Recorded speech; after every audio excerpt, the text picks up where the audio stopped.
Para sa buwan ng Mayo ay muling nagtungo ang PAO Legal and Medical Team sa Correctional Institution for Women o CIW sa Mandaluyong City upang magsagawa ng PAO Legal, Medical, Dental, Optical Jail Visitation and Decongestion Program. Ito ay sa pangunguna pa rin ng longest-serving Chief Public Attorney of the Republic of the Philippines, Dr. Persida Virueda Acosta, DSD-JD.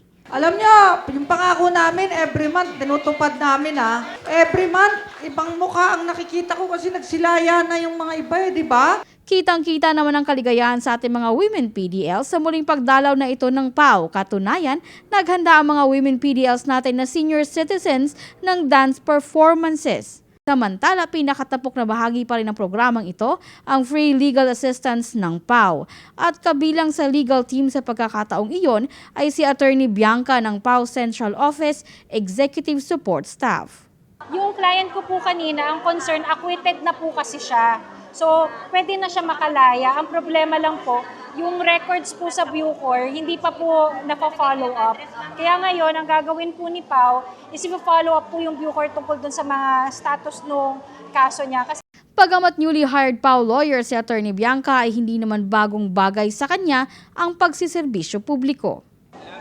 Isang buwan pa lang ako dito sa PAO pero parang ilang taon na rin ako dito dahil sobra pong daming experience po, sobrang grabe yung privilege po, yung opportunity na nakakatulong po ako sa mamamayan, lalo na sa mahihirap. Maganda pong experience to, lalo na bata pa ako. Gusto ko po kasi makatulong sa mahihirap kasi nung kabataan ko, yung nanay at tatay ko po, matagal na rin silang government po. So, nakalakihan ko po na tumulong sa kapwa ko. Ayon naman kay Attorney Bianca ay naging inspirasyon niya ang ating hepe, PAO Chief Persida Acosta, noong nag-aaral pa lamang siya sa law school at isa rin siya sa masusugid na taga-subaybay ng #Pala, ang pinakamalawak na free legal information and dissemination program ng PAO online. Na-inspire po ako nung law school nung babasa ko po, naririnig, tsaka napapanood po si Chief Persida Acosta. Sobrang naging idol ko po siya. Yung pala nga po yung tumulong sa akin. Nung law school, lalo na dun sa bar, iba po talaga yung mga payo niya. Ibang-iba po sa mga libro. Chief, salamat po sa pagsama niyo po sa akin dito sa jail visitation. Ang dami ko po natututunan. Ang sarap po ng pakiramdam na makatulong po sa mga kapwa ko pong babae.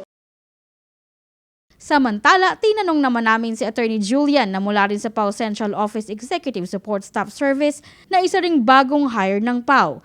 Kung hindi ba siya na-overwhelm sa dami ng trabaho, dagdag pa rito ay first time din niya sa jail visitation program na ito ng PAO.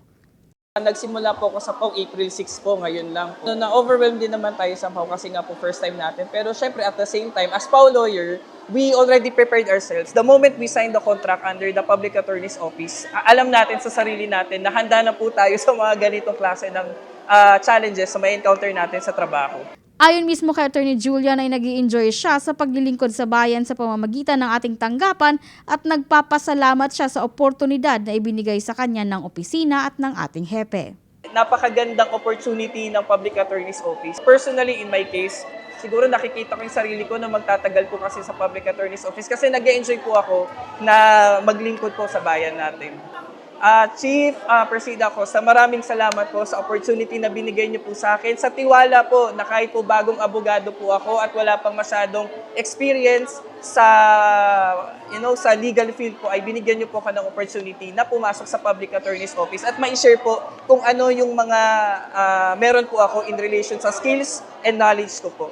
Ilan lamang sila Attorney Bianca at Attorney Julian sa mga baguhang abogado ng PAO na nagpapatunay na ang pagpasok sa Public Attorney's Office ay hindi batay sa personal na interes, kundi sa isang matapat, tunay at maalab na paglilingkod bayan. Para sa #PalaNews, ako si Geraldine Ranyes, Persida Acosta, tagapagtanggol ng masa, katarungan laban sa kahirapan.